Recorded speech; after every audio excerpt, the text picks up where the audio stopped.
నీ వశమయ్యున్న ప్రాణాత్మదేహమును పరిశుద్ధపరచుటయే నీకిష్టమాయెను.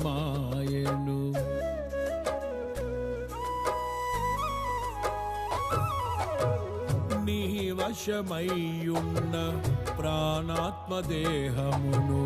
పరిశుద్ధపరచుటయే నీకిష్టమాయెను. పలు వేదనలలో నీతో నడిపించి తలవంచని తెగువ నీలో కలిగిల్చి మదిలో నిలిచావు, మమతను పంచావు. నా జీవితమంతా నిన్ను కొనియాడెదను. ఎంతగా కీర్తించినా నీ రుణము నేనే తీర్చగలనా? ఇదే కదా నీలో పరవశం.